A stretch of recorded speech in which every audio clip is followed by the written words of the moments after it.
Yeah. Boogie like Benson, I'm a who that. I'm a who that. Long as I'm living, I'm a who that. Lose or winning, I'm a who that. Sports Coma, yeah, this is where we do that. Where we do that, where we do that, where we do that, where we do that, where we do that. Boogie like Benson, I'm a who that. I'm a who that. Sports Coma, this is where we do that. Where we do that. Welcome, welcome, welcome. Somebody please better help. Running this thing like Elf. I thank God every day I'm not a felt. Go to YouTube Live with Big Q and the guys. If you ain't ride or die, the bandwagon get flipped. Been marching in, that was way for the ring. I was yelling out your chain for the championship. Bucking on town, duck down. Falcons, pluck, get shut down. Panthers ain't much touchdown. The vision really belong to us now. So much hate on the Saints, you could probably tell. Ever since Bounty Gate hit the NFL, when things seem fishy, then you probably smell the crooked referees on Roger Goodell. Yeah, fucking like this, and I'm a who that. Every day I'm living, I'm a who that. Lose or winning, I'm a who that. It's the Sports Coma, this is where we do that.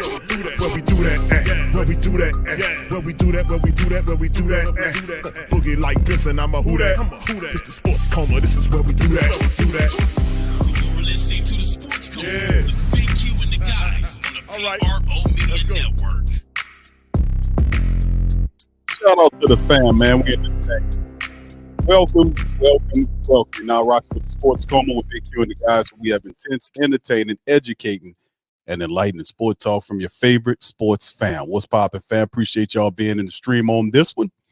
53-man roster review as we get ready and getting ready for the NFL first week. We have this week here, a lot of great college football. Yesterday, a fantastic game. We watched Deion Sanders handle. Shout out Primetime, proving all the doubters wrong, beating a top ranked team, actually, handling it and doing the do. So shout out to them, appreciate them. And also our Tulane Green Wave, number 24th ranked Tulane Green Wave, demolished South Alabama 37-17 yesterday to keep that turning and twisting. So shout out to the family on that one, the Green Wave. And of course, today at 6:30 p.m., LSU gets ready for their matchup against the Florida State Seminoles. That was a good game last year. It's going to be a good game today. So shout out to the LSU fighting family members in the things. Appreciate y'all for being in the stream. Please feel free to hit the like button, fam. We're going to go over some stuff today in this episode of the Coma. We're going to kind of recap the 53-man roster, go over the practice squad. I'm going to share some information about the practice squad rules this year. You know, we do this every year. I want to go over the practice squad rules so we know just what we need to do. So y'all hit the like button, hit the subscribe button as we get going. Also, we're going to react to 3 videos from outsiders, some of the national people, giving their thoughts on the Saints coming into this upcoming season, how they see the black and gold. Pretty interesting. Rich Eisen, Stephen A. Smith, and another fellow whose names escape me will play some of their videos today as well. So much love to the fam. Appreciate y'all being in the stream. I see all the family members. My boy Scoob, what it do, pimp? Shout out to you. Trav 504, Kathleen, Pammy, Whammy, K. Good to see the queens in the building. My dog Kai, Roll, shout out to you. Good to see you. Dana, shout out to your queen. That boy alone. Mr. Fire D, appreciate you as well. Good to see all y'all up in the building. I see you, Kevin. Much love. Peace to Woke. Shout out. Shati, shout out to you as well. Good to see you. Antoinette, shout out to you, queen, as well. Much love to all the fam, man. Gundam is in this thing as well. Appreciate you as well. Keeping it real. That's my dog Randolph. Shout out to him and the rest of the fam, man. Much love to everybody up in this. What's up, Quavadia? Shout out to you, fam. Appreciate you as well. So let's just jump right into some of this stuff, man. We're gonna go over the 53-man roster as shown from the New Orleans Saints website, neworleanssaints.com, as we go over this.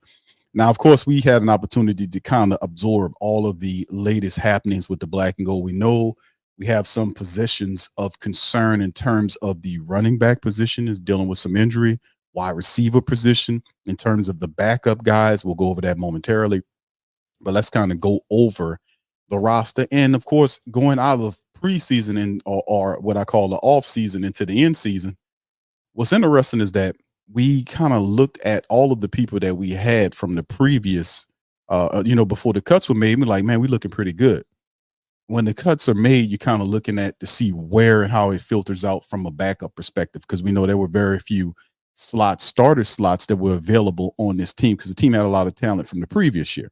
So they had very few starters slots that they needed to fill. A lot of what we were doing was in terms of adding depth, reinforcing, the starters. So we know interiorly speaking with the defensive line, we needed help there because we just had to do it all over again. The 3 guys that we had last year outside of Malcolm Roach, they were an unmitigated disaster. We had to get those guys out of here and get better guys to perform better. No disrespect to Onyemata or Shai Tuttle. I think they'll perform well with their new clubs. But then you turn around, you look at the other position, like the quarterback position, where Dennis Allen brought in Derek Carr to kind of fill that. That was big as well. And of course, there was the competition or people's perception of what was going on at the cornerback position outside of Lattimore. Of course, Adebo wins it and Alante will play in the slot.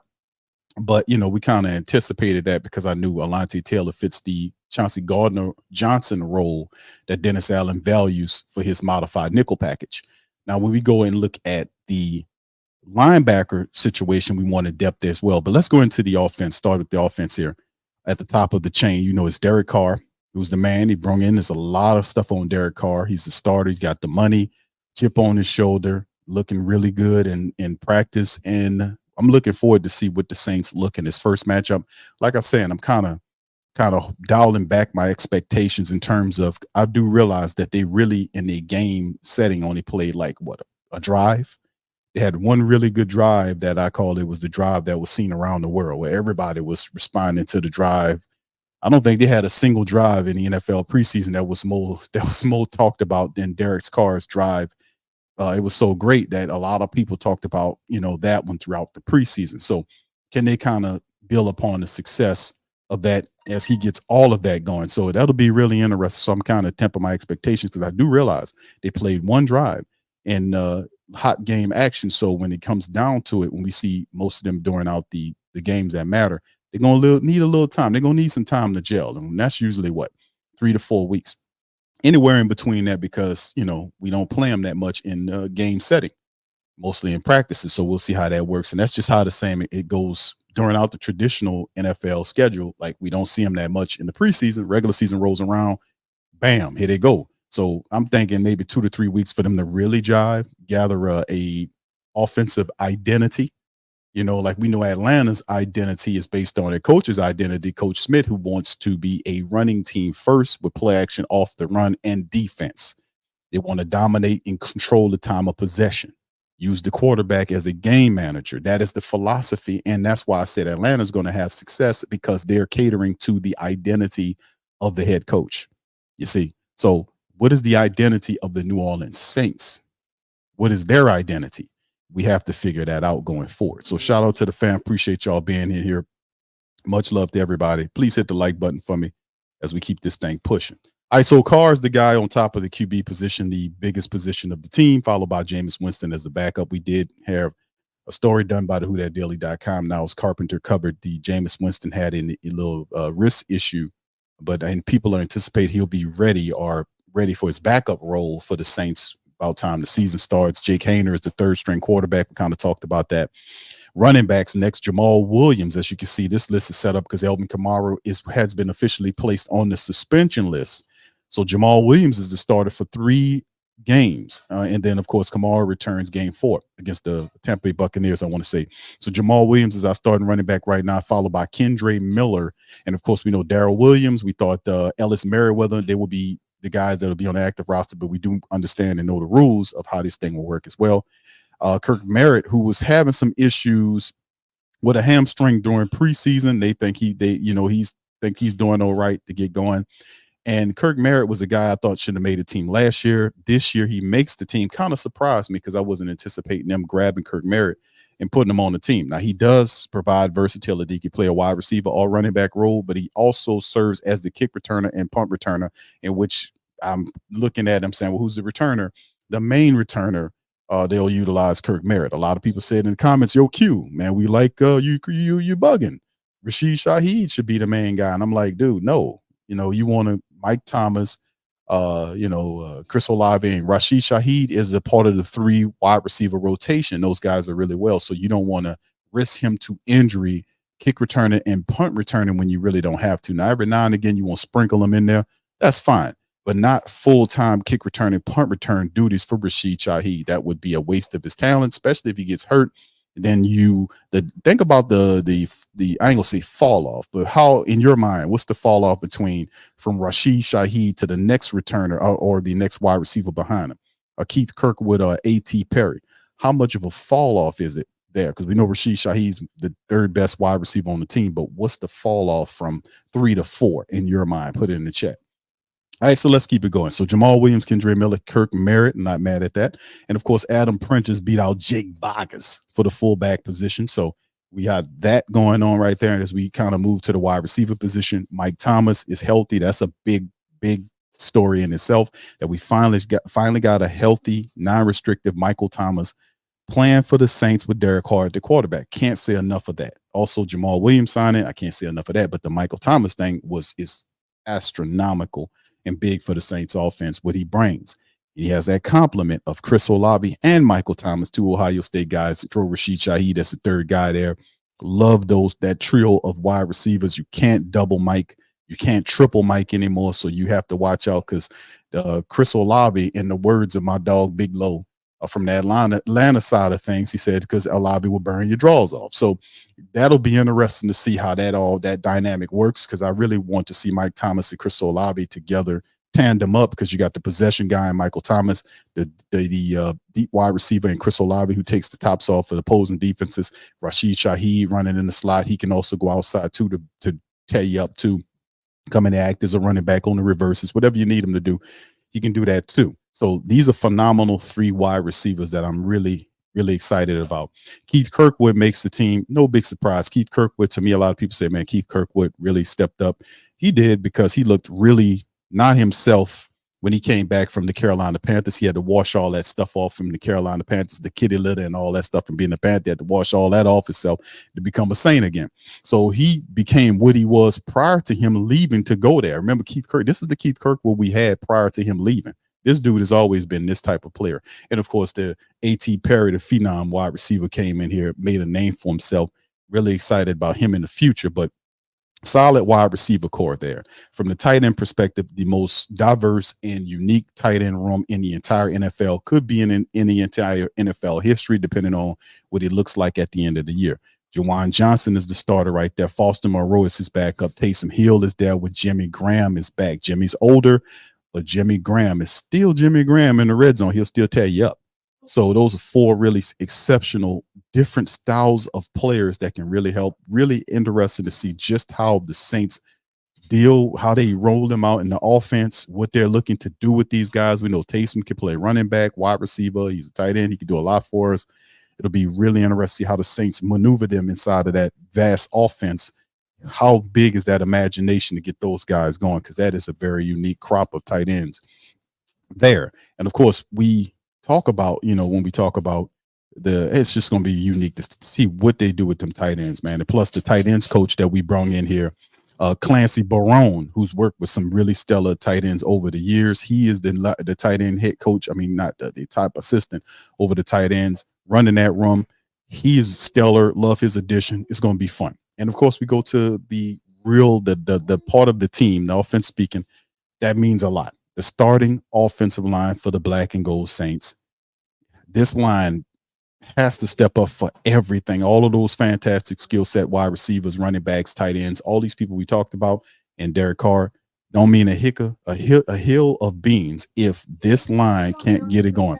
So Trevor Penning starts off at the left tackle position. You have Andrews Pete there with James Hurst. Now, word on the street is James Hurst gets to start at the left guard position over Penning. So we'll start with that. So it's Penning, Pete. Actually, Pete's the backup. James Hurst starts at the left guard position. So Penning and Hurst there with McCoy, Ruiz, and Ramczyk. Now the center position to the right guard to the right tackle position, that looks to be solid. But Trevor Penning is starting for the very first time. James Hurst is a veteran there that kind of brings that edge there. So we'll see. Andrews, he has to work his way back in there. If he'll get it, we'll see. But he could play guard and tackle as well if something was to happen. But behind that, outside of Andrews Pete being the swing guy now, with the last year on his contract. Landon Young made the team, which was interesting. I had him not making it, but I'm not mad about that. Landon Young has some versatility. He can play guard and tackle. Nick Saldiveri is another guy that could play multiple positions for you too. He made the team. We knew that was going to happen. And then the Saints kept Max Garcia, who is predominantly going to be a guy that they use as a backup center. So I think that's probably why he made the team.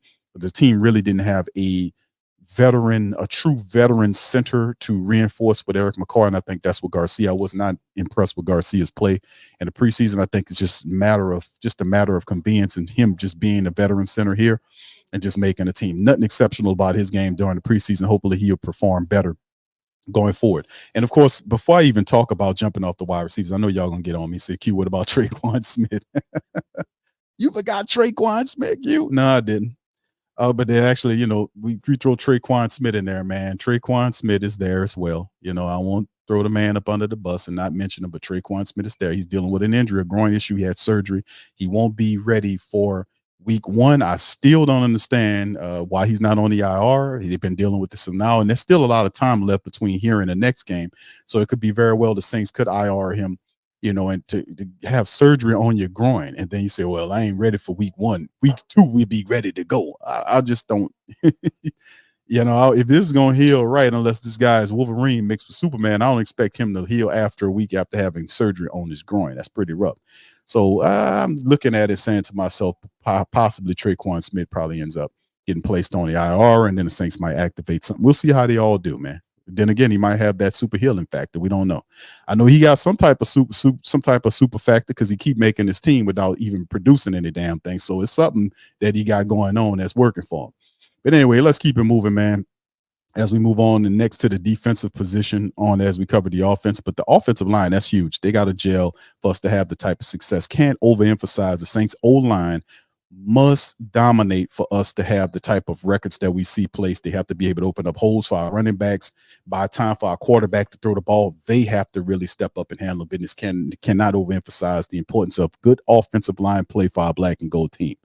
All right, so anyway, let's keep it bucking. All right, so from the defense perspective, the Saints have Cam Jordan. Of course, Cam is there, and Cam has 3 new players next to him on the defensive line.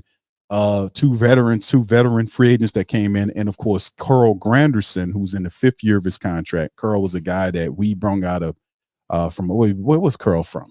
Grand Valley State, I want to say. Was it Grand Valley State? No, Wyoming. I'm sorry, from Wyoming. So Carl comes from Wyoming, was a undrafted free agent. Had all type of problems, got on the team, and Carl Granderson, this is the way you do it if you're an undrafted guy.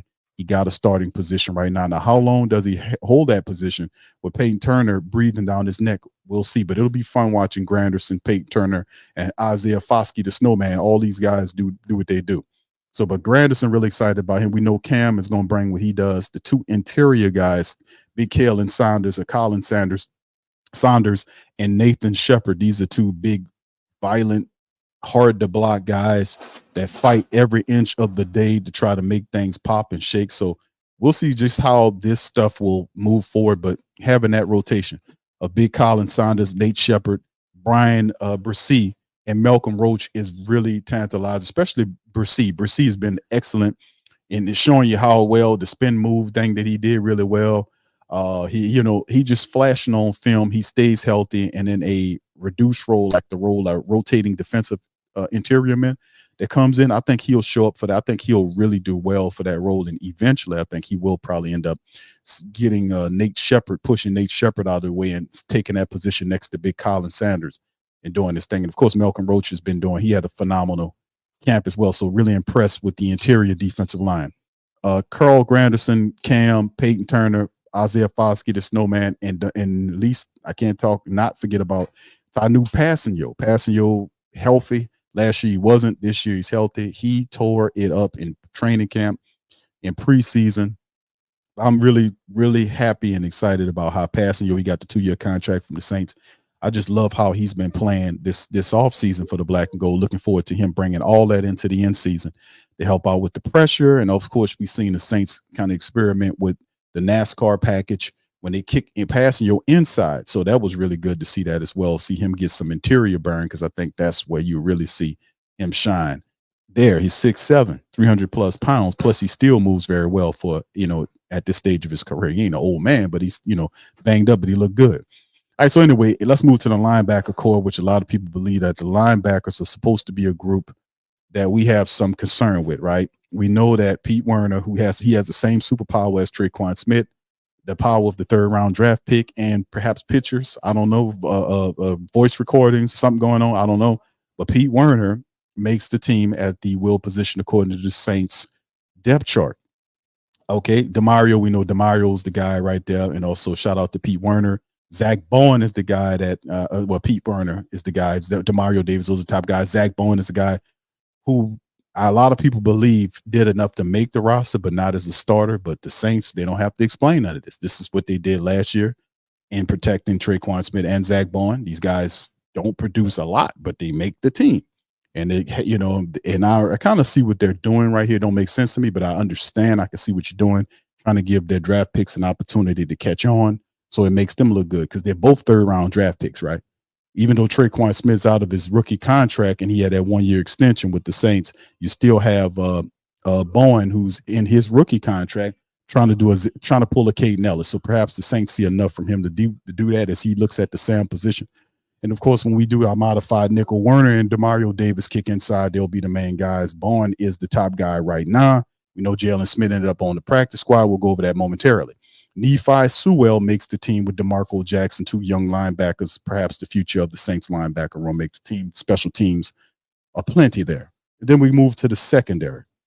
Marshawn Lattimore is the top guy to shut down corner. Opposite him is Paulson Adebo, and then Alontae Taylor in the slot. We talked about that. So that's three really solid, big physical cornerbacks that we would love to see enough of. I know last year we had some injuries, dealing with, so we didn't see our complete unit and extended action like we would like to have seen them. But this is starting the season off with a very solid group of people with Lattimore, Adebo, and Taylor. Then behind those guys, Isaac Yiadom flashed during camp. He was able to do some positive things.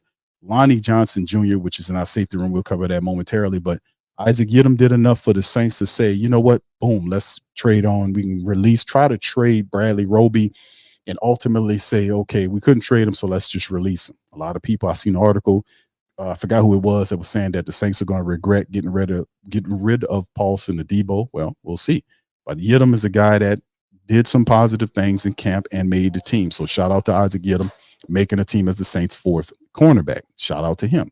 Safeties, Marcus May, Tyrann Mathieu. We know eventually Marcus May is going to do some time for the DUI situation. He already pleaded out on that. So all we waiting for is what Roger Goodell does. And when he lays down the discipline, we know he did it with AK-41. And we're waiting for Marcus May to get his time. And we're thinking maybe 3 games. It's usually what happens with that. So time will tell. But behind these guys, you got JT Gray, our special teams ace, Lonnie Johnson Jr., who plays corner and safety. His duality helped to make the team. And rookie Jordan Howden is behind Marcus May on this depth chart, followed by Hugo Omadi, who also plays safety and can fit in for cornerback for you as well if you need him. So we got some people there. So Jordan Howden is the future of the Saints safety room behind him, or Lonnie Johnson Jr., giving some versatility. Remember, Lonnie Johnson and Hugo Amadi, these guys are like on 1 year contracts. I know the Saints gave a multi-year deal to JT Gray, but really Jordan Howden, the draft pick, he has an opportunity to kind of gather or grow into his role. And I think he's the future once some of these guys kind of move out of the way. So perhaps we'll see Jordan Howden later on in the season, depending on where everything shakes. So anyway, of course, probably the biggest room that we had in terms of change most certainly happened in the special teams. We have a new kicker and a new punter, Blake Grupe from Notre Dame. He was a guy that will handle kickoff duties as well as kicker duties. So Blake Grupe is a guy that just did his thing. Him and Will Lutz went neck to neck, and Saints got a call from Sean Payton and said, hey, I want Will Lutz. All right. And they couldn't give him away to Sean Payton because they love him so much. So they say, just give us a 7-round draft pick, which is the dead last at 7, only 7 rounds in the draft. So just give me the last pick in the draft. I'll tell, give me that pick. Won't they think that's kind of strange that we giving away a top 10 kicker who just had 1 off year off of core surgery to Sean Payton, who found him? Well, man, you got to understand sooner or later, kickers get old. They got to go. So he's good. And I said this during the breakdown show, and it's just common sense to me. And this makes sense. This resonates when you hear it this way. Is that Sean Payton, like I said, designed all of this, all the success that the Saints are having. He raised all these people like they his children. That's why I ain't say children. My country folk, I said children. He raised all these people like they his children. We talking Pete Carmichael, Dennis Allen, all of them had all this success and their positions and all this stuff directly because of the one Sean Payton. So Sean Payton, who's the architect of this whole building, you mean to tell me the guy, the kicker that we have here is good enough for him, but not good enough for the guy we got that's the head coach now? Nah, this was, to me, it's like a friendship deal. Like Sean, this is the thing that's like when Sean went up there, I kind of noticed, I said, they love this dude to a fault because you don't want to jeopardize your team by weakening your team by giving away asinine, regardless if you like Will Lutz or not. It was a dumb trade to give him up for a 7-round draft pick. You could have tried better or just, whatever. That's just dumb. You don't get no real value from that. Plus, it weakens the room because Will Lutz is better than Blake Grupe, especially at this stage of his career. So if you have title hopes, you have to now kind of temper them to a degree because you have a rookie kicker there who has not been through this. So you have to be very patient with Blake Grupe going into the season because he's going to miss kicks and you can't tear his head off. And for people who was like, yeah, we good with Will Lutz, we'll be fine because he had one bad year. When the last time you had a bad year when you worked at? And if they fired your ass for having a bad year from where you worked at, would you consider that fair? You wouldn't consider that fair at all. Put yourself in the position. So what I'm saying, it's a bad trade in my book. It's a dumb trade because top 10 NFL kicker, 7-round draft pick, that's dumb.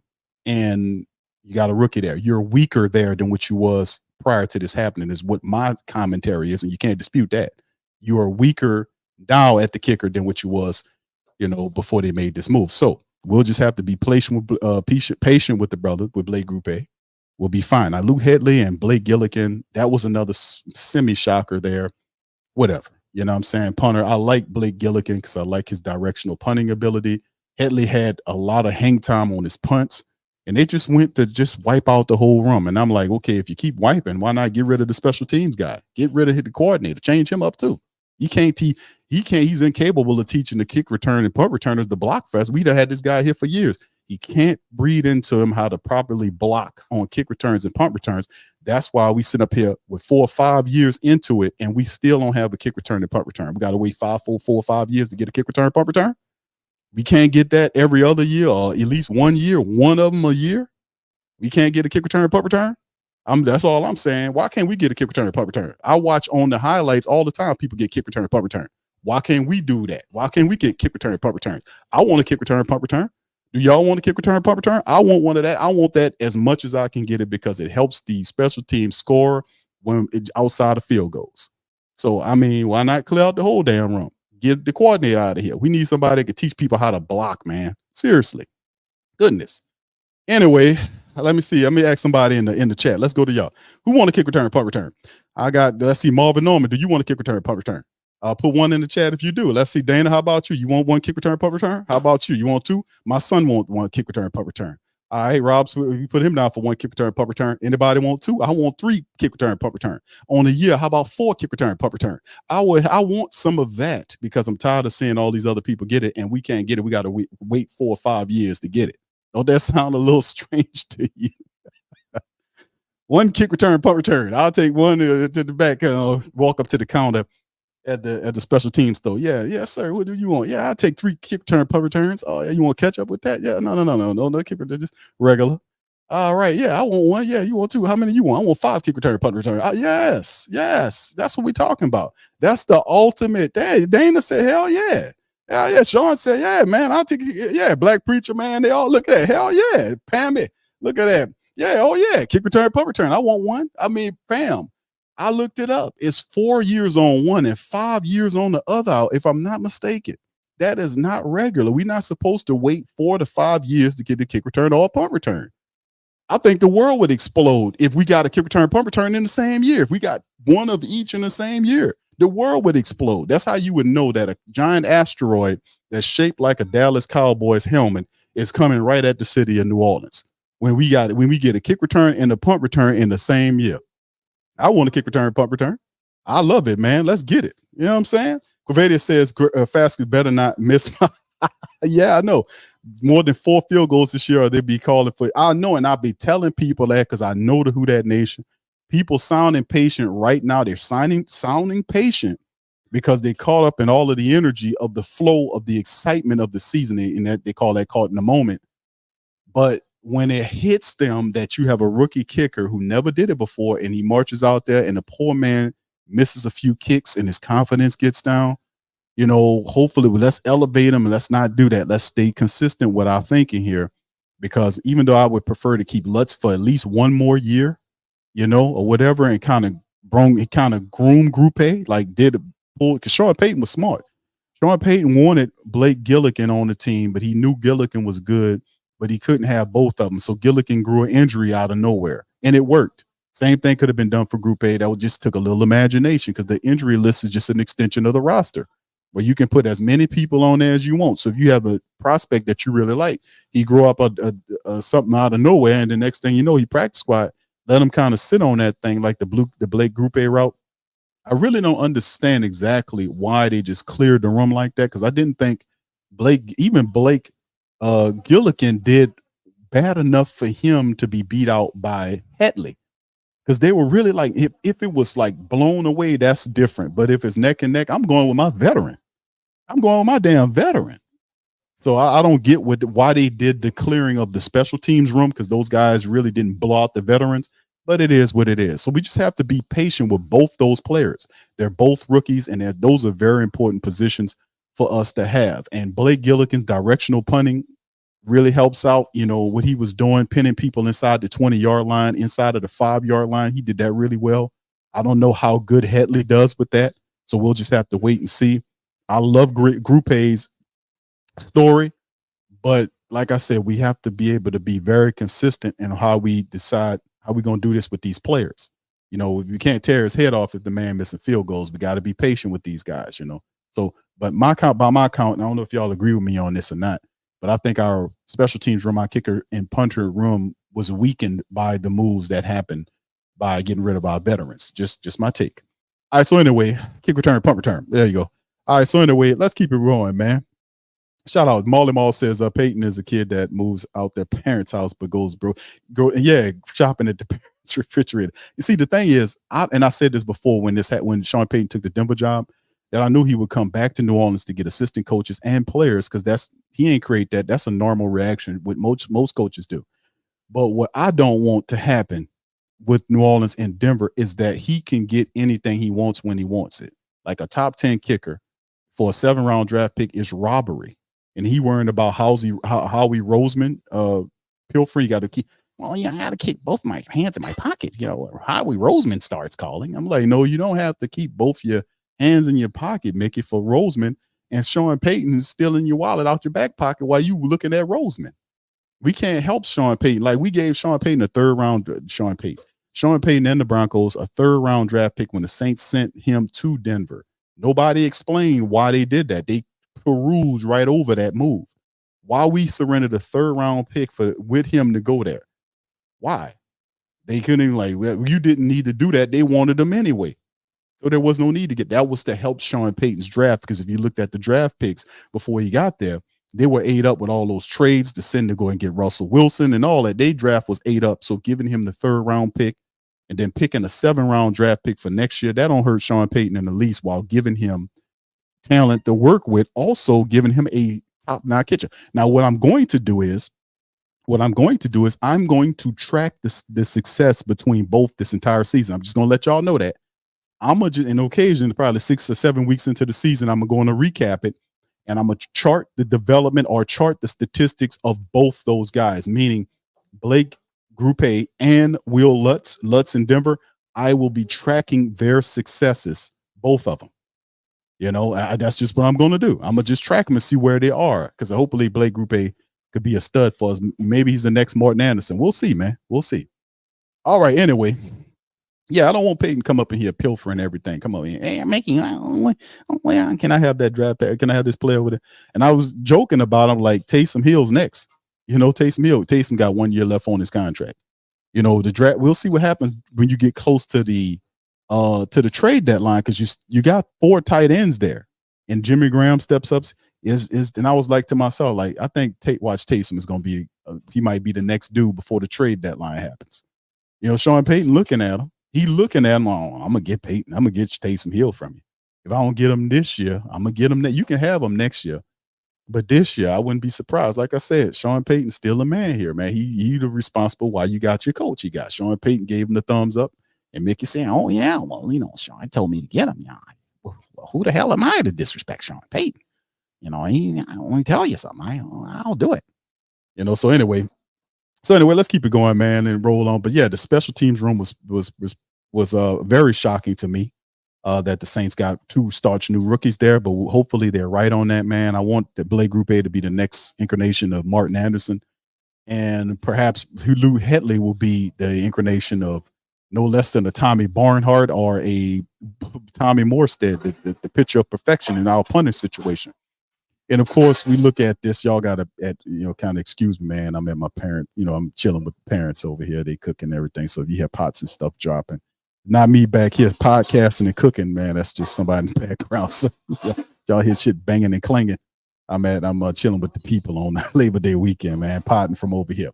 All right. So anyway, all right. So let's keep it going, man. So the offensive room, we already went over that. The defensive room, we were over there. Let's take a look at the practice squad, fam. Let's go over these rules right here as provided by DraftKings. And this is a list of things just kind of get us regular, because remember, they kind of changed things from the C-19 year when it was having certain practice squad protections, like they had maybe, I forgot, 4 or 5 protections that they have on certain players that you could put on them so they can't peel from. So, this kind of is fluid and it changes from year to year, but this is just to kind of give you a kind of education on everything we need to know about this year's practice squad rules for the NFL. This is provided by DraftKings, of course. Each year, NFL teams assemble a group of players on this practice squad to add more depth to their rosters. So every NFL preseason or following the final preseason game, teams across the league have to go through roster cuts. Typically Tuesday following the game, teams have to trim their preseason rosters to 53 for the regular season. Waiver process on Wednesday, and the teams can start building their respective practice squads. Practice squads used to be capped at 10 players. Now, due to the C-19 stuff, the limit was up to 16. And even with the pandemic over, the league has decided to keep the squad limits the same for the foreseeable future. Now, who's eligible for the practice squad? 2020 was a big year for the practice squad rules. Not only were the size of the squads changed, but the tweaks were made to who was eligible to be on the practice squad. Teams can now have at least 6 players with more than 2 accrued seasons. All right, so that's 6 players with more than 2 accrued seasons of their free agency credit. They don't have to carry 6 players of this type, but they can, and their practice squad can include players from the following with no limits from these groups. Number 1, have no prior accrued seasons in the NFL. An accrued season is 6 or more games on an active roster. Number 2, having 1 prior accrued season in which the player was on a 46-man active roster for no more than 8 games. And then 3rd is essentially of the 16 spots, 10 have to be rookies or second-year players, while the other 6 spots have no such limitations. When can a team start signing players? And the Tuesday after the final preseason game typically is roster cut down day, and decisions will be made by 4 p.m. Eastern time the next day. Waiver claims typically process the next day at noon Eastern, with the waiver claim period expiring at 4 p.m. Eastern time. After that, players can be signed to the practice squad. Promotion. One of the main points of the practice squad is having a set of players who you can call upon when you need them to fill in on active roster. Now, the NBA's current CBA allows for up to 2. This is big. Up to 2 players in a given game week to be promoted to the active roster without giving the players a normal player contract. So normally a player must be removed from the 53-man roster to make room for a practice squad promotion. Then, if the promoted player is sent down to the squad, he has to clear waivers. This is not the case with 2 players. Also, a single player can be activated from the practice squad 3 times a season, right? If he wants to. If the team wants to activate that same player for the 4th time, they must be added to the active roster. Now, under this new rule, players revert to the practice squad the next business day without going through waivers. A player can be utilized in this way for 2 total games during the season. Now, the promotion has to happen before 4 p.m. Eastern time the day before the game. So that's some good games for the family members that a lot of people can keep in their mind about this particular item that's highlighted. The current CBA allows for up to 2 players in a given week to be promoted to the active roster without giving the players a normal contract. So you'll have 2 people on the practice squad could be guys that'll be activated. That could be Jalen Smith this week, right? 2 guys. So if you have your active roster, you have you can have a guy like another wide receiver perhaps off the practice squad that'll be, just in case we have injuries there, or we don't have a wide receiver that's ready to go. We can bring a guy off the practice squad to kind of activate a guy if we need him for that game, or Jalen Smith, if something was to happen, he could be the guy there. You see, so player rights. The practice squad player is an employee of that particular team, but unlike a player on the 53-man roster or injured list, a practice squad player has the right to sign with another team's 53-man roster. And there's a couple of exceptions to this. The league implemented a rule allowing each team to protect up to 4 of its practice squad players from other teams. That remains in place this year. So there you go. That is very important. They have the 4 protections, and that's something I talked about before we got into the article that was there. And I just wanted to kind of clear it up here so we know exactly what we're dealing with the practice squad, because we'll be putting them on and off the practice squad all season dealing with injury. Hopefully not, but it's just a normal occurrence. So once again, number 1, the league implemented a rule allowing each team to protect up to 4 of its practice squad players from other teams. That remains in place. So when I show you the practice squad, the Saints could have 4 protections on certain players, or what happens is if you have a team that comes for a certain player, the Saints could put him on my understanding of that's how it works. Like if a player comes, Pittsburgh wants to pilfer a player from us, they want Jalen Smith off our practice squad, we can put a protection saying, nah, that's our guy, go somewhere else.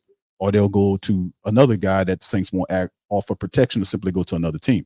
Number 2, a practice squad player may not sign a contract with his team's next opponent after 4 p.m. So Eastern time. So 6 days preceding the game, 10 days prior to it for bye week. That's so they don't steal game offers. Number 3, a player cannot sign with another practice squad while on his current practice squad. So that's kind of common sense. And of course, the salary goes. Practice squad salaries are set by the CBA, increase between now and 2030. Now, the standard weekly salary for guys on the practice squad in 2023 is $12,000 over 18 weeks for a total of $216,000. And in 2024, every year after, the week salaries increase through the 2030 season, which will end at $16,750. Now, vested veterans with more than 2 accrued season NFL will make somewhere between $16,100 and $20,600 per week, depending on the agreement between the team and the player. This amount increases yearly through the year of 2030. So that's some game on that as well. So that's a little backdrop covering it on the practice squad. Now that we clear on protections, the Saints have 4 protections on they can protect on the practice squad, and we'll hit the practice squad. This is the practice squad. Let me share my screen. There it is. So who's on the practice squad for the Saints 16-man practice squad? Jonathan Abrams, the safety, former Las Vegas Raider, is there. Lynn Bowden Jr., the kick returner and punt returner, is on that list. Ryan Conley, the linebacker, is there as well. Shaq Davis, who we really wanted to see, he made it back to. Fortunate for us, he was able to get him back. He's on the practice squad. Mark Evans, the backup offensive lineman, is there. Jack Heflin, who's an interior defensive tackle, he's there. Anthony Johnson, defensive back. Tony Jones Jr., who we brung back to the team, former player, 5'11", 224-pound Notre Dame player. Tony Jones is back with the squad. So interesting, Saints reached back and picked him up. He was with Denver at some point. I think he was with somebody else, and the Saints pulled him off and brought him back. Jontre Kirkland is on the practice squad. Tommy Kramer, the guard, is here. Nico Lalos, who had a fantastic preseason and training camp, he's on the practice squad. Jordan Mims, a running back that played with Jake Hayner at Fresno State, is on the practice squad as well, doing it. That's very intriguing. Storm Norton is on the practice squad, the backup tackle. Anthony Orji, the linebacker, is there. Kyle Phillips is there, and Jalen Smith is there. So Anthony Orji makes the team. Nick Anderson doesn't. So Nick Anderson didn't make the team. Anthony Orji does. Jalen Smith is also on the team. Kyle Phillips is a guy that the Saints brought in for depth at the defensive line. He's on the team as well. So a lot of these guys had some good skill here during the preseason, and they were able to bring back to the practice squad. Of course, you see the reserve suspended commissioners list is Elvin Kamara's there. Probably going to end up seeing Marcus May at some point get his suspension. And of course, this is the IR. You see guys on the IR right now.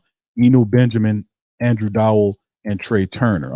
Unfortunate for Trey Turner. He would have been a really good solid pickup for us coming back. So unfortunately. But this is the practice squad for the family members to take a look at. So not a bad practice squad, fam. Not a bad practice squad player at all. A lot of guys there that we've seen do a lot of positive stuff in the preseason as well. So all right, let's keep it going here. Y'all, please feel free to hit the like buttons and the subscribe button if you're not a subscriber.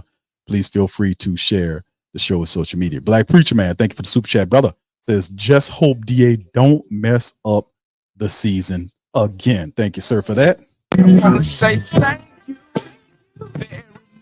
very much. Picking me up and bringing me back to this world. All right, appreciate you, bro, for that. The super chat, much love. A lot of people thinking about that too, man, and they feeling like what you feeling too, fam. Oh, and shout out to Pammy, man, for being a member for 13 months. Thank you, Pammy. I want to say thank you very much. Picking me up and bringing me back to this world. All right, shout out to the fam, man. Appreciate y'all for being here. Yeah, Sean said he had a high motor. Yeah, he did. Phil says, salute. All right, shout out to you, Phil. How you doing, my brother? Good luck this year with the Black. Thank you, fam. Much love to the Cowboy Nation as well. We appreciate y'all for that, man. And good luck to y'all, bro. You know, I don't think we play the Cowboys this year, man. So shout out to you, dog. Appreciate you. Shout out to my brother at Law Nation, man, over there too, man. Shout out to him, man. Yeah, too bad we don't play the Cowboys, but good. Much fortune to you, man. Hope y'all make it to the playoffs, man. Get to the NFC South Championship game, man, against the New Orleans Saints. That'd be pretty cool. All right, there you go. Yeah, y'all heard all that. Yeah, y'all hear all that banging and shit back there. Yeah, all that. Yeah. That's my brother Jason, man. He throwing down in the kitchen, man. Shout out to Jason, man. He be throwing down, brother. You know, he be throwing it down. All right, Marley Mall says, Q, I heard somebody stirring a pot of greens over. Yes. Y'all want a plate. Okay, I see they want a plate. Okay. I can't say what they cooking. Sounds good to me, man. I don't know. Whatever they cooking, the chicken over there, some greens, something going on. It smells good. Some cabbage going down, baby. It's going down. All right. Shout out to you, Tasha. Good to see you as well. Oh, there you go. There you go. I can't get a Cowboy family members no love. I know Tasha was going to chime in on that. That was our opportunity there. No, he ain't, Pammy. No, he not. Yes, indeed. All right, rated all sports debates. Hey, what's up, fam? Says, what year you think Michael Thomas is going to have? What kind of year? Man, I think Michael Thomas, man, I'm looking at, remember his injured year? He had 44 catches in his injured year, and he played less than half games. I just think with him, and you have Olabi there, Rashid Shaheed, and there, all these people, Michael Thomas is going to have north of 60 catches, in my opinion.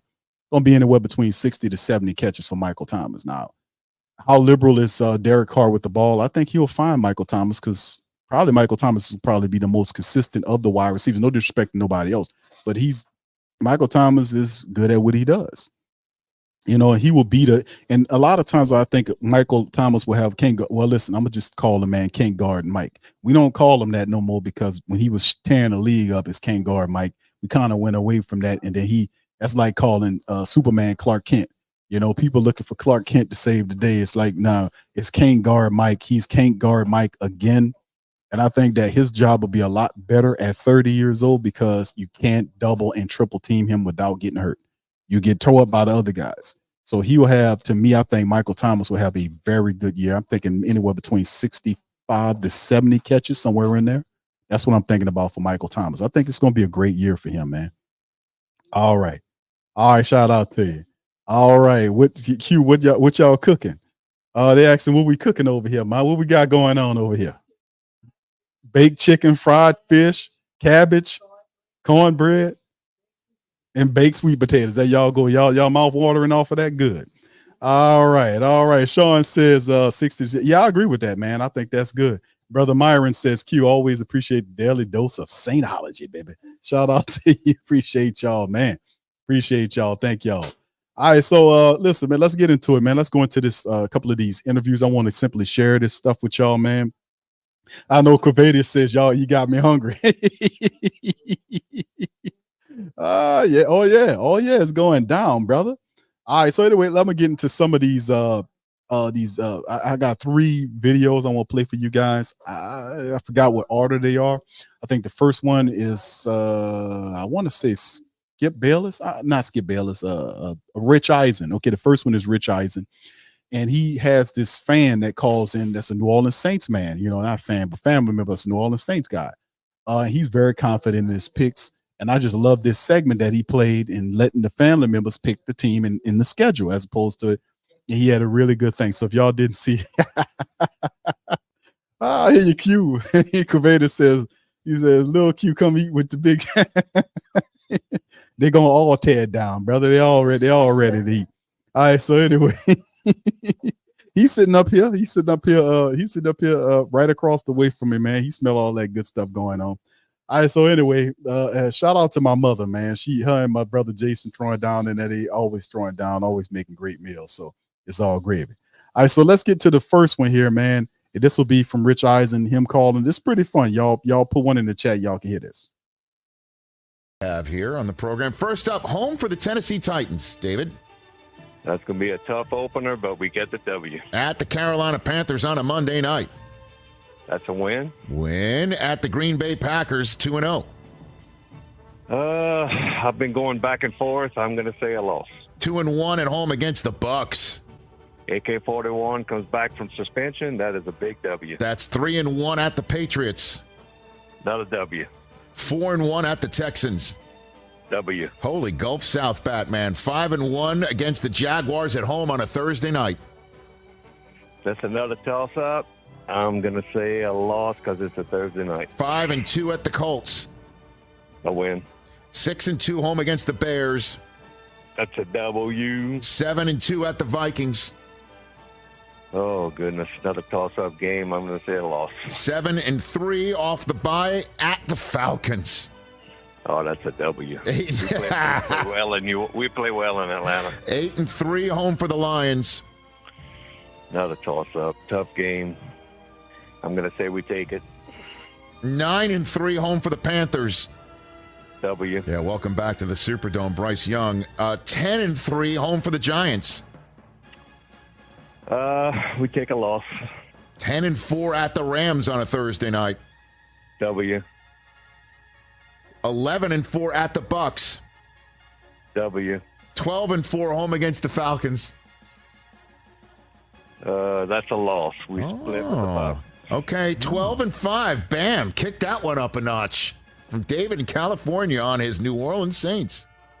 Nice. What do you think? Well done, David. What do you think right there, Christopher? TJ, it's another Saints. fan that got caught up in the smoke. He got caught up a little bit, but You think the Saints are going to do well? It's not a difficult schedule. Yeah. And I think they could be a playoff team. And that defense is great. And playing in New Orleans is hard. It just Howdy. it just comes down to Derek Carr. Let me ask you this question. Honestly. On Monday night, in front of the whole country, week 2, how do you think our friend Cameron Jordan's going to feel about going against a rookie quarterback in front of the whole country? 3.5 sacks for Cam Jordan. What do you think about that? It's been a while since Cam's called. We gotta get him I in. don't know. By the way, how great is that game on a Thursday night? The Jaguars in the Superdome. And he called that a loss for the Saints. Folks, Short week, Superdome. Short week. Who cares? Let me tell you something. Short week on the road. You don't want it. In the road, Superdome, you give New Orleans a full day to prepare for a game. And by New Orleans, I don't mean the Saints. I mean the people of New Orleans. You give them a full day to prepare for a football game. The swing oil and the beads will be flowing. I've been there. Swing oil and beads. That is quite a combination. Well, they got 2 Thursday night games, huh? That's weird. 12-5. Okay. Let's go to Michael. All right, 12-5. That's actually pretty good, man. I think I picked 12-5. I think I had 12-5 on the schedule for the Saints, and he, of course, a couple of the losses he had them. I know he picked us to split with Minnesota. With Atlanta. We'll win the first matchup after the bye week, then lose in the last game of the year against the Falcons. He had us losing before the bye week against the Minnesota Vikings. And that's interesting to kind of see how that all would work and for us going forward. So we'll figure out exactly how that all goes. And if it works, But that's very realistic, man. I can't be mad at that. All right, so y'all put one in the chat if y'all can hear the next one right here. I forgot who this is, but let's just listen to what they got to say. Here we go. Those kinds of things. And look, I just feel like, and I felt like we've had a good team. So I just feel like, defensively, we've got a very good roster. Offensively, we've got some weapons, particularly with having, Mike. I'm doing Saints. There's always that decision about, tear down, rebuild, all those kinds of things. And look, I just feel like, and I felt like we've had a good team. So I just feel like, defensively, we've got a very good roster. Offensively, we've got some weapons, particularly with having, Mike Thomas back and healthy. And so we've got an opportunity. Look, that's why they acquired Derek Carr, because the division sucks. So you have a chance. You now automatically have the best quarterback in the division. But remember this, you're asking Derek Carr to do something he's never done in his career, and that's win a playoff game. He's been to the playoffs only a single time in his career. I love Derek Carr. I think it's a great signing for the Saints. I think they win the division, so by default, they're going to have a home playoff game. And then you roll the dice because who knows, right? Right. Alvin Kamara suspended for the first 3 games. That's an issue. But by the time we get to Columbus Day, Thanksgiving a month later, I think the New Orleans Saints are going to be comfortably ahead in that division. All right, let me stop it right there. That guy sounds like somebody you would talk to at a bar that's drunk. He don't know they use his inside voice. Just like, we know why you up in here. Anyway, I don't think and this is like a kind of the thought process. I don't think the NFC South is as bad as what they're hitting it to be. I don't think it's as bad as that. I'm gonna be honest with you. Oh, it's a trash can, the NFC South. But the NFC East, I ain't gonna pick on the NFC East. They've been bad for a long time, right? You look at the NFC North. The North is not all that, but the NFC South is getting getting pushed down upon because we've been so dominant for years. We representing teams are coming out of the NFC South. If it's not the Saints, it's one of the NFC South teams that are up there challenging for a Super Bowl crown. The last couple of years, what was it? Tom Brady won it a couple of years ago. Prior to that, the Saints were competing there in the NFC South, pushing the bar for prior to the 2 years. Atlanta had their little stuff going on, and then Carolina was doing their thing before they brung in Matt Rule over there to tear them all up. So in the end, I think the NFC South is getting a bad rep. I think they're a lot better than people are anticipating. They're talking about the Saints winning the division by default. I ain't gonna sit here and say that because the NFC South is competitive, man. It's going to be competitive. And they're looking at it from a past perspective. I think they need to stop looking at it from a past perspective. Every last one of these teams, minus the Tampa Bay Buccaneers, did everything they could possibly do to make their teams better. We had the Carolina Panthers traded their best wide receiver in draft picks to move up to go and get the top pick, which is the best quarterback in the draft, Bryce Young, to be their quarterback of the future. That was well done. They continued to add to their defense, picking up guys like Deion Jones and Justin Houston. Wasn't it Justin Houston? Bringing those guys in there to kind of help out. So you can't poo-poo the NFC South because of last year. The NFC South, I think it'll be a lot better than what they're anticipating. I think Carolina will compete. I think Atlanta would definitely be. I think Atlanta's the second best team in the NFC South, strictly because of the identity part. They spent a lot of money bringing in a lot of former Saints personnel to make them better defensively. They got Bijan Robinson along with Tyler Algieri, Drake London. I like him a lot. What's your boy, the tight end, Kyle Pitts? He's there. They just need to Mac Hollins. We don't know what he's going to do, but they do have some pieces in place, and they do have an identity. The identity is that of their head coach, Arthur Smith, who we believe that he is a old school guy with, don't have a lot of imagination, but he'll run the ball, play defense, try to control the clock, operate his play action. They'll average anywhere between 21 to 24 points a game, somewhere along in there. I'd be surprised if they're north of 24 points a game operating like that. But I think they got a lot of talent over there. So I think they're the best because they already got their identity. Going into the season, they knew who they are. So I think the NFC South will be a lot better than what this guy's hinting at. So let's keep it pushing. Yeah, he sounds like a drunk guy at the bar. You know what? I'm going to tell you something. I think the NFC South is garbage. I think it's terrible. You don't have an inside voice there. Here we go. Because they have a quarterback. 100%. And like you said, he's the best quarterback in that division. And it ain't close. Proven quarterback in that division. So when you look at it, I mean, he has the weapons on the outside. You have Alvin Kamara coming back after in week 4. Yep. And you still have Jamal Williams, who's one of the, to me, still one of the top, a good running back that can add value to this team also. But you get Mike Williams back. You have a young receiving core. Defensively has always been stout, especially. But stop for a second there. Like Michael Thomas, who you're talking about there, hasn't been healthy in 3 years. No. Now, if he's healthy, big if, right? Yeah. It's a different offense because that guy's as good as anybody in the league. 100%. But he has not been healthy. So that's why sometimes we get a little carried away when we look at, all right, here's the depth chart. Oh, Michael Thomas. Woo! When's the last time he played a full season? 3 years ago. Hasn't, right. And I think that it really starts and ends with what you started with. It's the division. They haven't reached division. This is if they were in any other division in the NFC, they are not favored to win. But because they are in this trash division, they have an opportunity to take a risk and bring in Derek Carr because, like you said, trash division.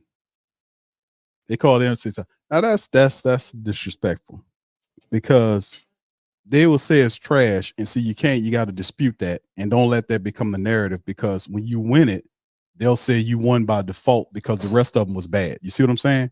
So you got to always know to dispute these narratives and not let them try to control the narrative because they're going to disrespect your division. And when the Saints run away with division, win away and beat it, oh, well, the Saints won it because the NFC South, they wasn't hitting on nothing. The Atlanta was bad. Carolina had a rookie quarterback, and Tampa Bay was trying to tank Caleb Williams. Yeah, they won it by default. They made the playoffs by default. They had the easiest schedule. See, it's all shaping up for the Saints to get this excuse city all over the place for Saint detractors to talk about, well, the Saints, you win the Super Bowl. They say, well, you should have won the Super Bowl. You had the easiest schedule in the NFL. You in the trash division. All you had to do was win the trash division and you in the playoffs. So there you go with this. So when you do achieve some great degree of success, that's what they're going to fall back on and try to diminish your win. Man, I know how this go, man. I know how this go. Get a home playoff game. You're in the dome. Who knows? Anything can happen. And look, the only dominant team right now, for me at least, I know a lot of you think Philly is, and maybe they will be. They're, to me, like 1A, is San Francisco. And let's be fair about San Francisco. There's an expectation that Brock Purdy is as good as he was. And we don't know. No disrespect to the San Francisco 49ers, but I don't think the 49ers, and look, Brock Purdy did pretty good last year, but, I don't think it's a different setup this year. Like, it's different when an NFL team. Now, no disrespect to Purdy. Purdy can play pretty good. He did a damn good job last year of handling the business. But my son looked at me and shook his head. All right. So anyway, but yeah, the reality is that we don't know what the 49ers are going to be. We know that the Philadelphia Eagles are a very good football team. We know that. They're a very good team. Jalen Hurts is a very good. Now, I'll say that when he's drafting out, we should have made a move on. I was pushing them. They ain't listen to me. But we know Philly's a good team because Jalen Hurts good. He makes it all go. If he's not there, not so good. But he drives everything. No disrespect to my 49er people. Got a lot of them listen. I don't know what your team is, to be honest with you. And you might say, yeah, we know Purdy is going to be all right for him, such and such. Trey Lance got traded to the Cowboys. That was interesting for me. The team with the backup guy is Sam Darnold. We know what he is. Just ask my boy, David Rashad from PNP. He'll tell you what kind of dude Sam Darnold is because I'm not really excited about him. But if Blake Purdy struggles, Darnold comes in, it could be something different. So I don't know about the San Francisco 49ers like that. Plus, it's different when you have an extended amount of tape on you where people can prepare for you. Purdy was kind of a guy that kind of took the league, I ain't going to say by storm, but he surprised a lot of people. Now that you had a full year of him playing an extended amount of film on him, how will he do? How will he fare against teams that's betterly performed or betterly prepared to stop him, that know his intricacies, the positives and the negatives of what he do? How would he fare then? So I don't know if they're going to be as good as they anticipate the 49ers be. That's just my spill on them anyway. If he's going to be as good as he was, because now he's got to do it for 17 weeks, not just 5 or 6. Get to Brock later. Right now it's time to go to third and football, and it is Ron Rivera saying this about Sam Howell, who you may have forgot started week 18 last. All right, let's move on to the next one, man. That's what they were saying about them. Let's get our next piece of stuff churned in here. Give me just a second, fam. Give me just a second here. Let me get my next little situation set up here. And this will be from We Play Rich Eisen. This is from your boy, aka George Jefferson's son, Stephen A. Smith. Y'all put one in the chat if y'all can hear this one. Yeah. My boy Swagoo is in the house. So you know if I'm going to do this, I got to do it with energy, baby. I got to roll around and show him how an A-list is done, okay? It's the preseason. It hasn't started yet. But when we talk about the top 5 NFC teams going on right now for the latest version of Steven's A-list, keep in mind, the list is fluid. Oh, there we the go. list is fluid, okay? Let's go to number 5 on the list, please, right here. Give it to me right now. Bam! The New Orleans Saints. Why?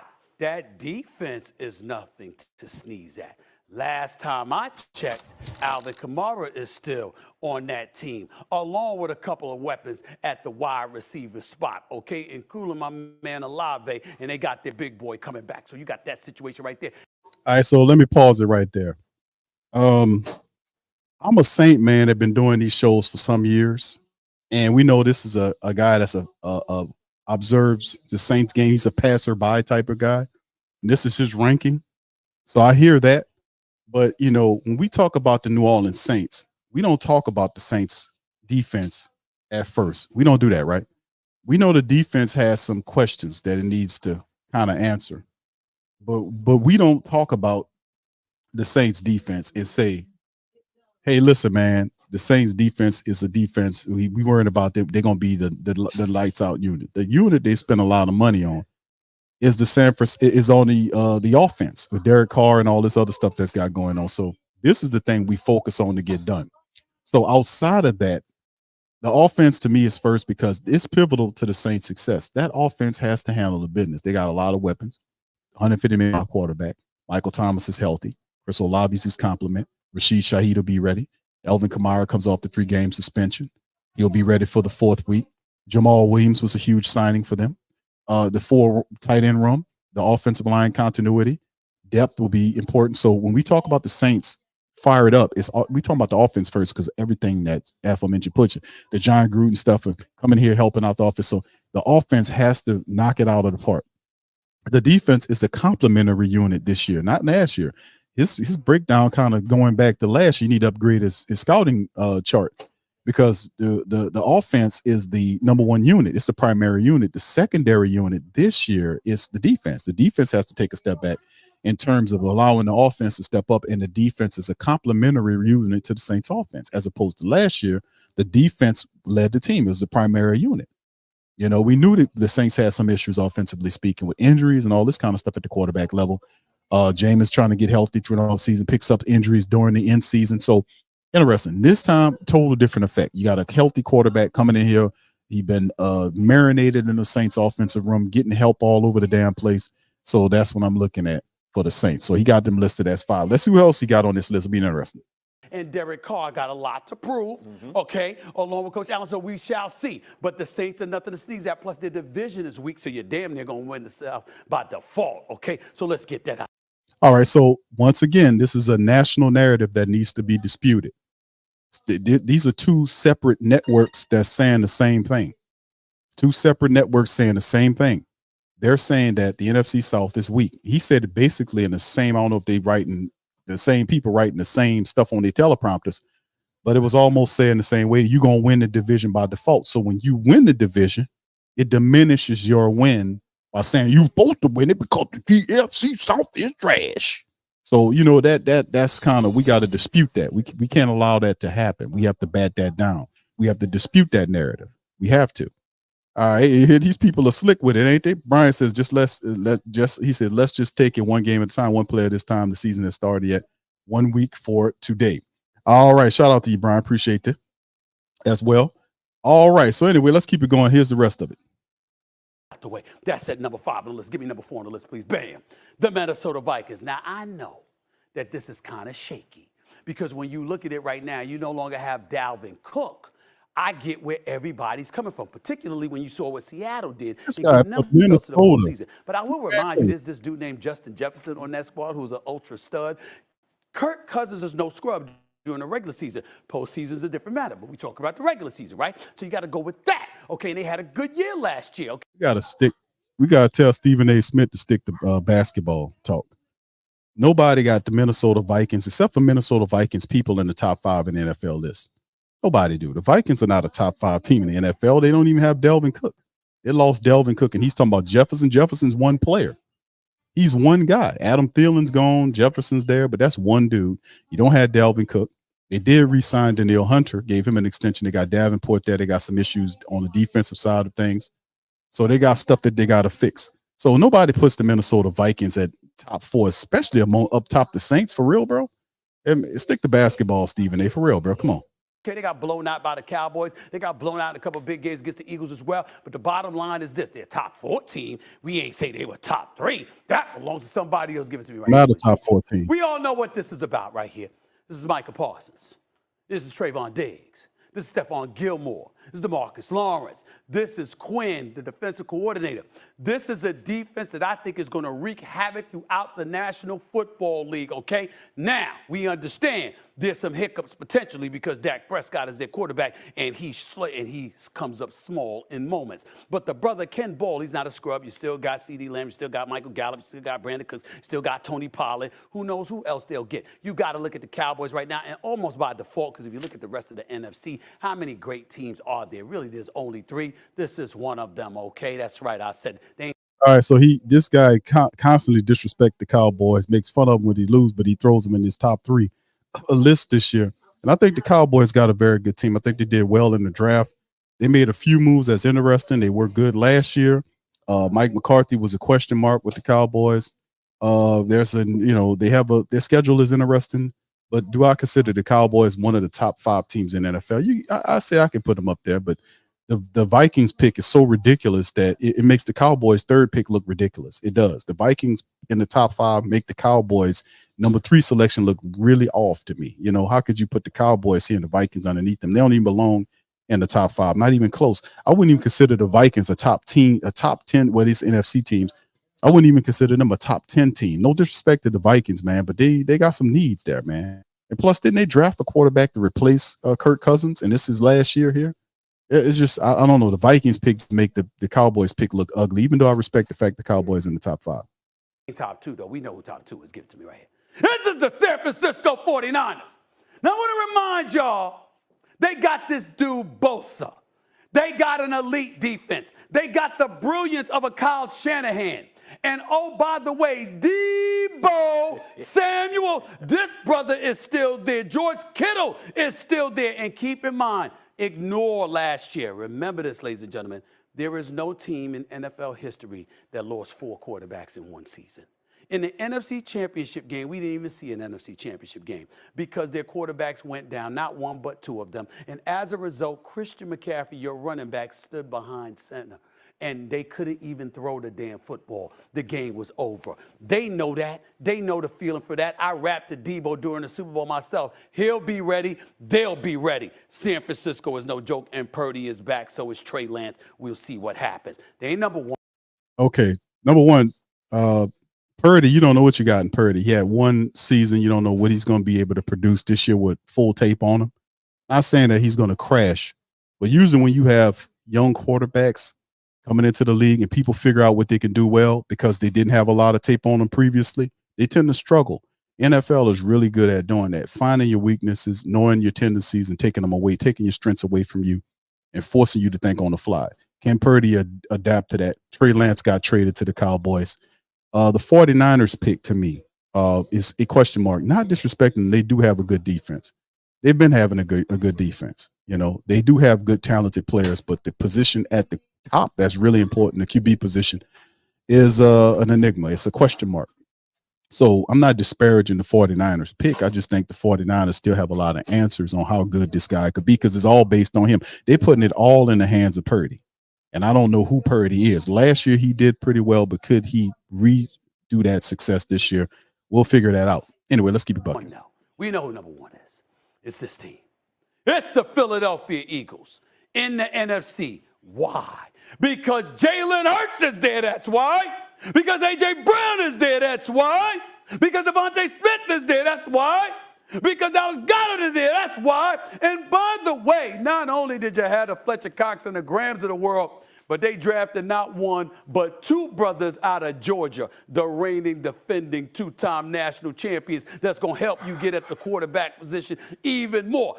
Questions in the secondary. They've got to shore up, losing both coordinators because they both got head coaching jobs. All right, we get all of that, but in the end, we saw a brother in Jalen Hurts elevate himself in one season to an MVP candidacy, ultimately a huge contract, and oh, by the way, was bowling in the Super Bowl. I'm sorry, I gotta look at it like that. We got the Eagles, the 49ers, the Cowboys, the Vikings, the Saints. It is the preseason, going into the last week of the preseason, but that's my top 5 teams in the NFC right now with one other thing. The list is fluid. It's fluid. Oh, it definitely flew it. And it flew it right out the damn window after he made that Vikings pick. The Eagles are a solid pick at the top spot. You know, that's his ranking. That's his weird ass ranking. But the Eagles are, in my opinion, the best team in the NFC. No doubt about it. The 49ers are in the commentary. They're in the comment. You got to put them in the top 5. Cowboys are very good as well. Vikings don't belong in there. No disrespect to my Vikings family members listen to the show. No disrespect to your club. But I think there are other teams in the NFC that is, you know, better than the Minnesota Vikings. I don't even think the Vikings is the best team in their division. They're not the best team in the division in which they come from. And I don't even think they win that division this year. So I'm not damn sure I ain't going to put them in the top 5. So I don't know how he puts this together. I mean, maybe he sits down on his mat and just conjures up the spirits of George Jefferson and speaks about the cleaner business and tries to get football knowledge from him because he sure damn look like his son. But anyway, yeah, the Saints is in. How does the Saints fare against the Philadelphia team? That'll be a really good thing. I don't think we play the Eagles this year, but it'll be cool to watch how the Saints, you know, get some games up in them and go against the Philadelphia Eagles. Or the Saints athletic enough to pin down a Jalen Hurts, because everything flows through Jalen Hurts. If you can pin down Jalen Hurts, rough him up, get to him, everything changes. But it'd be really fun to see the Saints and the Eagles matchup. I think the Saints, and this maybe is just me as a black and gold guy, I think the Eagles, the Cowboys, and teams, the Niners, and I think the Saints are up there. I think these teams are going to be top teams. I just think so because of the talent level. The issue is execution, executing, keeping our penalty, execution, intelligence, and in health. That's the 3 things. That's the 3 things for our Saints: execution, intellect, and health. That's what my top 3 things for the Saints to have this great success. They have to have the intelligence, the intellect to not hurt themselves with pre-snap penalties and to allow their adversaries to make the mistakes and they make, you know, good off of their mistakes, off their adversaries' mistakes. The health is obvious. The other one is obvious. So I just want to be able to, execution aspect of it is executing and executing efficiently. You know, I guess you can kind of consider that in the intellect the same thing. You know, just having a discipline. That's another thing. Discipline. The discipline, which tends itself to the intellect side of things. How smart is my team? How smart is the black and gold squad going into the season? How smart? What's the overall intelligence level of this team? It's a veteran-led team. How intelligent are they? That's the thing. Then what's the discipline on this team? What's the discipline meter for this team? Is this a disciplined team? Or is this just a highly talented team with mid-grade discipline level? How disciplined is this team? How intelligent is this team as a whole? That's a part of the dynamic when you talk about teams that's competing for deep playoff runs and championship trophies. Because when you get to the cream of the crop at the top and you're fighting for a championship title or a Super Bowl trophy, what ultimately occurs is whoever doesn't do the dumb stuff or commit the penalties, that's usually the team that wins. So we have to be one of the top, if not the top most disciplined team in the NFL. We don't have the pre-snap penalties. We don't have all the dumb turnovers. We got a lot of turnovers, but you know, we get turnovers, but we don't turn the ball over. You see what I'm saying?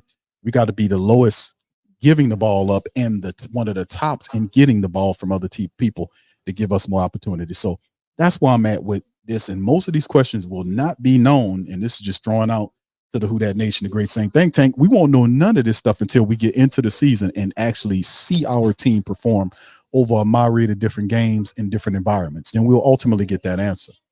So anyway, with that being said, man, let's get ready to get out on that. Listen, I appreciate you guys for being in the stream, man, on this one.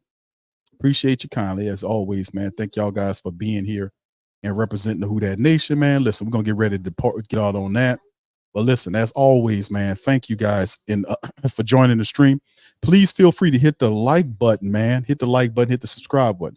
A Black Preacher Man says, Q, all that is how well DA can be. Yes, indeed, bro. Indeed. We'll be looking. Thank you for that commentary, bro. And shout out to you. He says, all what you're saying depends on DA.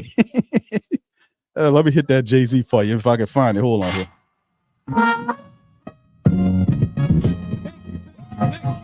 Too kind.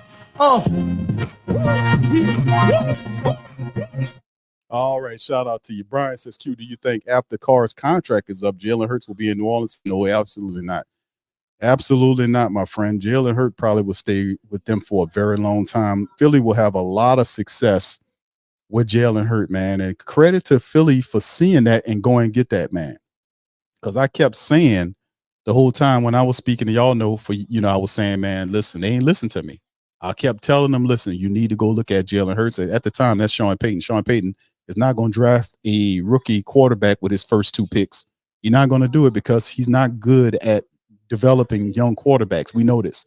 That's his Achilles heel. That's why when he left out of here, he went to Arizona and Denver to see if he can get a veteran quarterback to run his system. He just doesn't have the patience to deal with developing a young quarterback. He'd never done it successfully.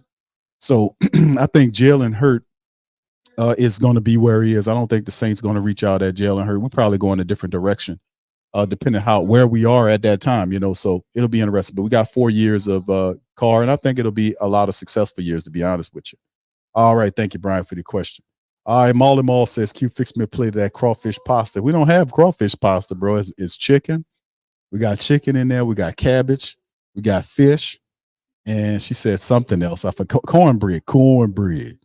Gonna make some of that cornbread. Tasha says, Q, fixing them. Yes. Let me get Reverend Saint and he about to chat. Baby, let me tell you something, baby. Baby, I'm about to tear it down, baby. Let me tell you something, baby. Baby, we got some chicken in here, baby. Baby, chicken and fish, baby. Let me tell you something. That's 2 of my favorite food groups, baby. Listen, I ain't gonna tell you no lie, baby. Baby, it's like being at the church picnic, baby. Let me tell you something. You got fried fish. You got chicken over there. So I'm saying to myself, baby, listen, let me tell you something, baby. It's all good in the hood, baby. Let me tell you something. Fish and chicken and cornbread, baby. Listen, let me tell you. I'm telling you, baby, we're going to tear it down, baby. It's all good. It's all good in the hood, baby. Let me tell you. All right, Sean, shout out to you. Say, if QBs don't take a pay cut, teams rarely win more than one. Indeed. And like I said, Jalen Hurts, man, I seen that, man. That was like easy. That's like seeing Lamar Jackson, walking, seeing him in college and see it's just his game. And they try all that they could to kind of disparage that man's game. Even to the point where they said, well, you can play quarterback, but can you play wide receiver? That's not the point. I don't want to play wide receiver. I'm a QB. So they did everything to try to disparage him from being a quarterback. Credit to him for sticking to his guns and staying where he was supposed to be and going out there. Jalen Hurts was the same hate. Like, oh, he just a running guy. He can't throw the ball. And then he leaves to Alabama, goes to Oklahoma, throws over what? I forgot how much it was. I think it was like 4,000 yards. He ran over 1,000 yards, had all this, and they still got drafted in this. Talking about he's a 3rd or 4th round pick. They drafted Philly, got him in the 2nd round, and I kept saying, man, you draft that guy, you got a stud there. And they drafted him, and he took Philadelphia, put him on his shoulders. And let me tell you something, they got a talented squad. But remember what Philadelphia looked like when Gardner Minshew ran the team. We played Philly last year. Gardner Minshew was on top of the team, and the team looked like a lottery team. It looked like they was headed to the bottom of the division because even the teammates said that. He said, Jalen Hurts makes all of this go. He makes us believe. And that's special. And I knew that then in college when he did that, how good the guy was. They just didn't listen to me. Now you got to deal with him. Yes, it's all good, baby. All right, No Cap says Vikings should be swapped with the Hawks. Yeah, indeed. Seattle, you think Seattle will be up there? Okay, shout out to you. I would go for that, man. But the Vikings don't even win their own division, bro. I mean, who in here agree with me? Put one in the chat if you agree with me. The Vikings can't be anybody's top 5 except for true Viking people. They can't. Anybody outside of that, the Vikings don't even win the NFC South. I mean, North. The Vikings don't win the North. I mean, I got Detroit winning the North. Who y'all got? Who wins the NFC North? To me, it ain't the Vikings. No disrespect, but I think Detroit's better than you guys. That's how I see it. I don't think Chicago wins it. But I got Detroit winning the North. Who do you guys think it'll be? You know? All right, Rose says, when all the good gone and the cornbread left, milk. Good, baby. All right, JT says, Q, save me a bowl of red beans. I know you could. That'd probably be. We had red beans last week, bro. You know, let me tell you something, baby. Baby, let me tell you. Look, baby, let me tell you something, baby. This is my happy about to eat food voice, baby. Let me tell you. It's all good in the hood with the food, baby. Listen, we got fried fish. We got cornbread. We got chicken, baby. Fried chicken, baby. Baby, let me tell you something, baby. That's old school country eating, baby. Baby, that's like go back behind the woods somewhere, baby, next to a stream, baby, and eat you some chicken, baby. Let me tell you something, baby. Let me tell you, this is all good in the hood, baby. Let me tell you. Let's keep it going, baby. All right, let me hit. All right, Gregory says, Q, is Mickey coming for Oh, hold on now. I'll tell you something. Oh, well, hold on, Reverend Saint. Let me jump up in there. And you're hogging a mic there. Let me talk to these guys. You know, how you guys doing out there? A happy Labor Day to you guys. You know, even though I don't do any labor, I just write on paper. You know, but I retired a long time ago. I got a cushiony gig over here. You know, I sit in the building, got air conditioning. You know, I'll be all right. Hey, listen, let me tell you something. I can't go over there and eat. You know, Q told me I have any. He told me he wasn't cooking any clam chowder, and he don't have any orange juice. I'm not going over there. You got clam chowder. I'm coming. All right, yes, okay, Mickey. Thank you, sir. Appreciate you. All right, Marley Mall says, Q, don't forget sweet potato pie and yellow cake. Now we got did we have some sweet potato? I think we did. They had sweet potatoes, like they baked the sweet potato to go along with something that we was eating. I forgot, man. They just be cooking up a storm. So y'all know why I be on the holidays. Y'all could tell. Because I be cooking on my own, man. But when I go by my mama's house, she don't like, you sit down over there, boy. You know, let me go ahead on it. Because you can hear her in the background talking right now. You can see why I got all this long-windedness from. That's right, long-windedness. That come from my mother. You can hear her in the back going. I know y'all hear her cutting up in the back. She up in there talking, doing her thing. Brian says, what up with the Saints quarterback in Philadelphia? He said, there's only two. What up with the Saints quarterback in Phillies? There's only two in the NFC. I mean, they're going to be some teams in the NFC South that surprise. I mean, not in the South, but in the NFC period that surprises. I think the NFC South will be a lot better than what these pundits are saying. And I'm constantly kicking against them saying the NFC South is trash and the NFC South, the Saints should win the division by default and all that, because that diminishes with your accomplishments. So we got to dispute those narratives. But outside of that, I think the NFC South will be much improved because of everything they've done. They're the only team that really didn't try to improve themselves with the Tampa Bay Buccaneers because they're trying to get that quarterback. So it is what it is. But I think it'll be a lot better than what the hell they talking about, man. You know what I'm saying? Brian saying, who's the Saints running back? It's Jamal Williams, bro. Jamal Williams. What's up? What's up, Barbara? How you doing, baby? Says not yellow cake, lemon cake. All right. Yes, that's what I'm talking about, baby. All right. Kruvader says Seattle will be way better than the Vikings, loaded on offense and decent on defense. DK, yeah, JNS, and Lockett with Kenneth Walker, yes. And that young secondary seal will be nice if Geno can do that. Last year, I actually thank Geno Smith. Shout out to Geno Smith, man. He got it late. He's a late developer, man, but he was able to handle his business there. And I think he can replicate some of that success. Remember, Geno Smith finally found a system that he knows and can work with. And I think with all them weapons, I think he'll continue to do that, man. I think he can, maybe not that much, but I think he still will have a lot of success for Seattle. They'll be competitive. Eugene says, Q, I got these white beans, this jambalaya, turkey necks, grill meats for the LSU game in Philly. All right, go ahead, Eugene. Practice for next Sunday, baby. Who that? There you go. Shout out to you, Eugene, and go Tigers. All right, baby. Yeah, we got a few minutes to go before that's popping. I got to get out of here because it's about to go on right now. You can hear LSU on, man. Put the LSU game on, man. All right, Brian says, how do you like Madden? Q, I like it. My son was at first. He didn't like it, but me and him played. He beat me. I threw 2 pick six in the game. I was winning the game. I got greedy and threw 2 pick six. He returned them for touchdowns, obviously, and he beat me in my first matchup against him. But I will be back. I will return on that. All right. Shout out Tasha. Says Q, make sure Jason gets thank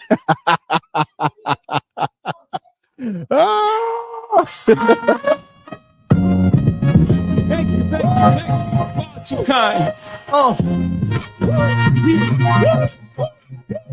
All right. Shout out to you, Tasha. Appreciate that, man. Much love to you, girl. All right. Oh, man. You mean a lot of ladies don't want to be cooking all the time, brother. You know what I'm saying? Sometimes you got to cook, man. I love to cook, man. I get in there and throw down, man. It's all gravy, baby.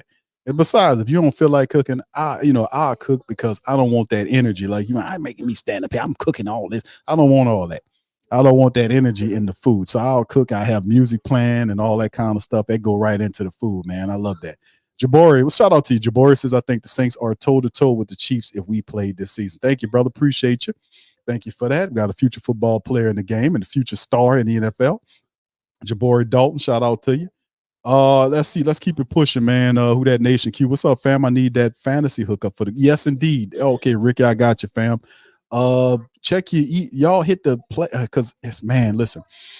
For the fantasy football, because we all doing it, there are 15 slots available. We'll be doing the fantasy draft. I think it'll be sometimes this upcoming week, maybe Saturday, I want to say.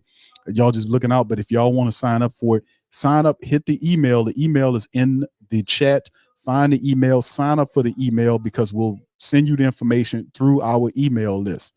So if you want to join up for the fantasy league, you go through the email list. It's $100 prize for the fantasy league. 15 slots available. $100 don't cost you nothing to get in there. I know we had last year was free. I think we didn't do it last year. The year before that, it was free. I think the year before that, because I think it's the 6th or 7th year that we've done the Sports Coma Fantasy League. So if you want to be a part of the fantasy league, women, men, whomever, whatever, y'all are ready for the fantasy league. Y'all can join the Sports Coma Fantasy League. We have 15 slots currently available. You have to join up for the email list to get access to that. Once you sign up for the email list, we will email you where the link is and where you need to sign up for. And remember, the winner gets $100 at the end of the year. That's just for the winner. There is no runner-up prize. You got to win that thing. A C note for you, baby. Baby, you get a C note for the win. All right, so shout out to the fam. All right, so anyway, with that being said, fam, I'm gonna get ready to get out on that, man. I appreciate y'all for doing what y'all do, man. Once again, if you're not hit the like button and hit it. If you're not a subscriber, please feel free to subscribe. Also, feel free to go to the whothatdaily.com. Check out the whothatdaily.com, man. We up in this thing. And check out the articles. We have a fantastic staff for articles. We just signed up a new writer that's writing for Tulane articles now. So we got Tulane and all kind of college football, pro boxing, pro football, pro basketball. whothatdaily.com, man. Be a part of the movement. All the family members, our newest family members that signed up for the membership for Patreon. Shout out to you for the unlike content. The On-Q with Big Q got a show coming up on soon. Really important show covering a lot of stuff that's about to go down over the next several months. We also have the membership, YouTube membership family, and all that goes into all of the great stuff we're doing at the whothatdaily.com, protv1one.com. All the links in the description section below. Listen, I'm going to holler at y'all on the flip side. I'm about to flip over and watch this LSU give these Florida State people some work. Y'all enjoy the rest of y'all day, man. I'll pop back here on Monday on Labor Day and speak at you again. So much love to the fam. I'm going to holler at y'all on the flip side. Who that? And I'm out. Yeah. Boogie like Benson, I'm a who that. I'm a who that. Long as I'm living, I'm a who that. Lose or winning, I'm a who that.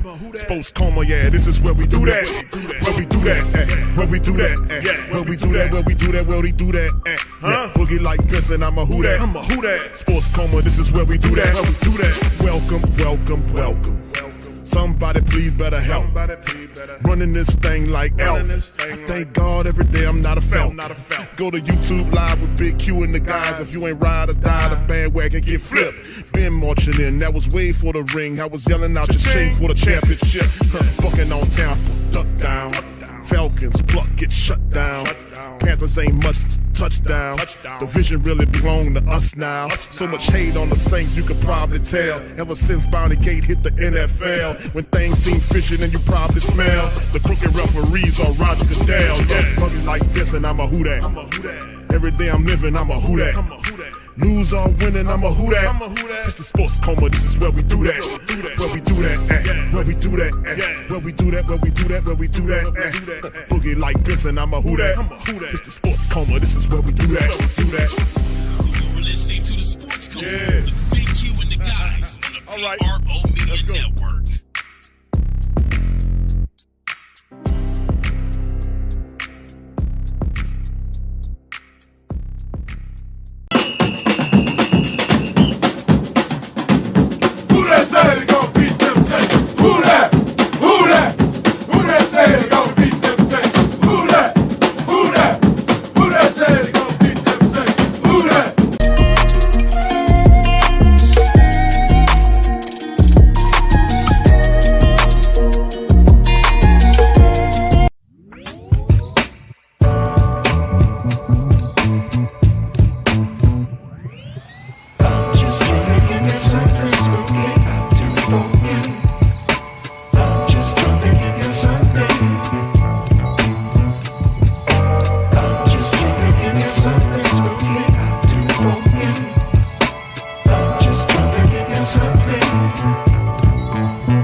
Platform store where you can go and buy all the latest merch to support the platform. Available at the Pro Shops, we have dozens of hundreds of products available for you and your family. Unisex tees for men and women, hoodies and sweatshirts, tank tops, kids and baby items, long sleeve tees, mugs, pillows, wall art, bath bedding, face masks, phone cases, stickers, bags, fanny packs, socks, hats, and many other items. Please feel free to check out the Pro Shops. The link is in the description section below. TheWhoThatDaily.com. That's right, TheWhoThatDaily.com. Your one-stop shop for everything New Orleans Saints, New Orleans Pelicans, LSU Tigers, even the top flight boxing news. So if you're a Who That and you're looking for a place to stay up on your team, TheWhoThatDaily.com is your site. TheWhoThatDaily.com for the sport Who That in all of us.